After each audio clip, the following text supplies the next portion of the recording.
बिस्मिल्लाहिर्रहमानिर्रहीम। अस्सलामु अलैकुम। सामीन इकराम, मिस्र के खारजा पॉलिसी के बाद अब इक़्तिसादी जायज़ा। मिस्र की माइशत में ज़राअत को मरकज़ी हैसियत हासिल है। इसमें मुल्क की कुल अफरादी क़ुव्वत का निस्फ़ हिस्सा शरीक है। ज़राअत का तमाम तर इन्हिसार दरियाए नील पर है।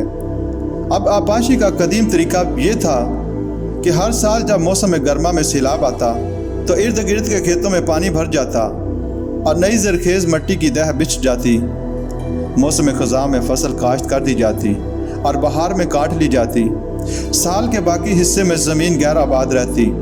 19वीं सदी के निस्फ़ में पूरे साल के दौरान बाकायदा आबपाशी का निज़ाम कायम करने के मंसूबे शुरू किए, जिनके तहत मुख्तलिफ बैराजों में सैलाब का पानी जमा किया जाने लगा और बाद में जब दरियाए नील उतर जाता तो जमा शुदा पानी आबपाशी के काम आता। इस सिलसिले में डेल्टा बैराज और असवान बंद काबिल ज़िक्र हैं। इन मनसूबों से डेल्टा का बेशतर हिस्सा और बलाई मिस्र का कुछ हिस्सा बाकायदा सैराब होने लगे। इसी अहद में असवान हाई डैम तामीर हुआ, जिससे बलाई मिस्र का बाकी मानदा हिस्सा भी आबपाशी के जदीद निज़ाम के तहत आ गया। मिस्र की ज़मीन इंतहाई ज़रखेज़ है और फ़ी एकड़ पैदावार की शरह बहुत ज़्यादा है। इस शरह में मज़ीद इजाफे की गुंजाइश बहुत कम है। रुई मुल्क की अहम तरीन ज़री पैदावार है और ज़र मुबादला का निस्फ़ से ज़्यादा हिस्सा इसकी बरामद से हासिल होता है। चावल भी बड़ी मकदार में पैदा होता है और बरामद किया जाता है। गंदम की काश्त भी होती है, मगर उसे दरामद करना पड़ता है। इसके अलावा मक्की, बाजरा, जौ, बरसीम और दालें भी काश्त की जाती हैं। बहराए रूम के खित्ते में पैदा होने वाले फलों की मकदार भी खासी है। 20वीं सदी के आगाज़ से ज़ेर काश्त रकबे में बहुत इजाफा होने लगा, मगर आबादी भी तेज़ी से बढ़ रही थी। चुनांचे 1974 में दही आबादी की फ़ी कस आमदनी इतनी ही थी जितनी निस्फ़ सदी पहले थी। कौमी दौलत की तकसीम ज़्यादा गैर मसावी हो गई। अमीर और गरीब का फ़र्क नुमाया हो गया। इक़्तिसादी माहिरीन की राय में मिस्र के एक फ़िला यानी किसान ख़ानदान की ज़रूरियात के लिए कम से कम 2 फदान ज़मीन ज़रूरी है। 1953 में सूरत हाल ये थी कि मिस्र में 72% मालकान के पास फ़ी कस 1 फदान से भी कम ज़मीन थी।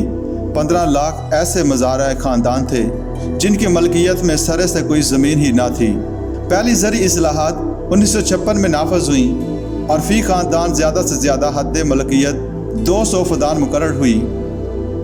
1961 में ये हद घटाकर 100 फदान कर दी गई। 1969 में इसमें मज़ीद कमी हुई और 50 फदान फ़ी ख़ानदान की हद मुकर्रर हुई। इस्लाहात से हासिल शुदा ज़मीन की तकसीम में साबिक़ मज़ारीन को तरजीह दी गई। इन इक़दामात से बड़ी जागीरें ख़त्म हो गईं और 5 फदान या इससे कम मलकियत वाले ख़ानदानों की तादाद में इजाफा हुआ। 1952 में एक कानून के ज़रिए ज़मीन के पट्टे की शरह कम कर दी गई। इससे मज़ारीन को खासा फ़ायदा पहुँचा और उनकी आमदनी कमोबेश 50% बढ़ गई।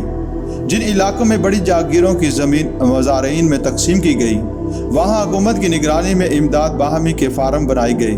बाद में डेल्टा के एक गांव में ऐसे ही एक फार्म के क़याम का तज्ज़िया किया गया। वहाँ मालकान को तरगीब दी गई कि अपने छोटे टुकड़ों को मिलाकर बड़े फार्म में तब्दील कर दें। यहाँ एक ही फसल बोई जाए। ये तजुर्बा कामयाब रहा और उसे पूरे मुल्क में नाफज करने का मंसूबा बनाया गया। मिस्री सनत का आगाज़ 1920 से हुआ। 1950 तक वो मुल्की ज़रूरियात पूरी करने तक महदूद रही। इसमें बैनुल-अक़वामी मंडी में मुकाबले की सक्कत न थी।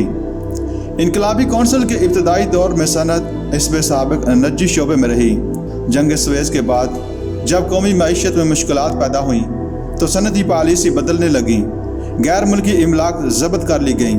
गैर मुल्की बैंकों को मिस्री बैंकों के हाथ फ़रोग़ कर दिया गया। इससे पहले चूँकि सुएज़ किनाल कंपनी कौमी तहवील में ली जा चुकी थी, इसलिए मिस्री मईशत में गैर मुल्की हिस्सा बहुत कम रह गया। अब सनती मैदान में हुकूमत का हिस्सा बढ़ने लगा। 1958 में सनत का 5 साला मनसूबा शुरू किया गया। मगरबी जर्मनी के तावन से फौलाद का कारखाना कायम किया गया। 1959 में बैंक कौमी तहवील में ले लिए गए। 1961 में दरामद बरामद का बेशतर कारोबार हुकूमत ने संभाल लिया। सारी बीमा कंपनियां और 300 सनती इदारे भी कौमियाई गए। 1960 से 70 तक के 2-5 साला मनसूबों में 80% सरमायाकारी हुकूमत की तरफ से की गई थी। 1962 में सदर नासर ने कौमी मंशूर जारी किया।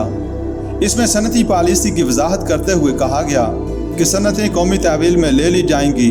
1964 में ठेके पर काम करने वाले इदारे भी कमाए गए। इस पॉलिसी का नतीजा ये निकला कि निजी शोबे में सरमायाकारी ख़त्म हो गई।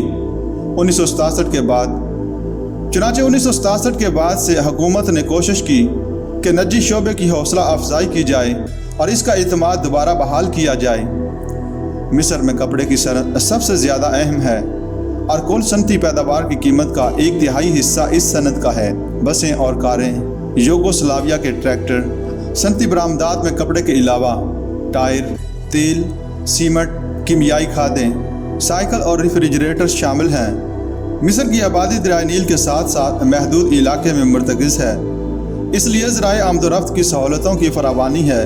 मुल्क में 4400 मील रेल की चौड़ी पटरी और 870 मील तंग पटरी बिछी हुई है। 1952 के बाद इनकलाबी हुकूमत ने सड़कों की तरफ खसूसी तवज्जो दी। 1966 तक 15,000 मील से ज़्यादा सड़कें मौजूद थीं। काहिरा ता अस्कंदरिया और काहिरा ता इस्माइलिया मुल्क की बड़ी शाहराहें हैं। दरियाए नील और नहरें आबी शाहराहों का काम देती हैं और इनमें जहाज़ रानी होती है।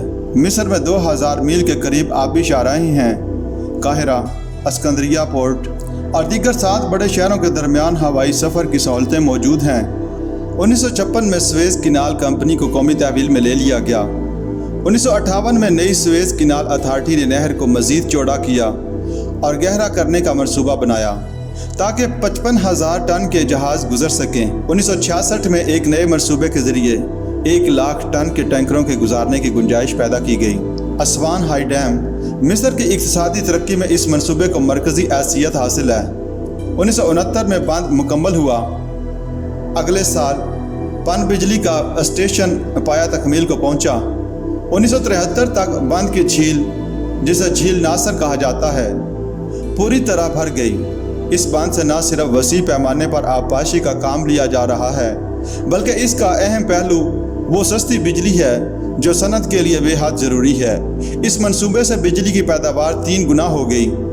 बांध से सैलाब का खतरा जाता रहा और जहाज़ रानी की सहूलतों में इजाफा हो गया।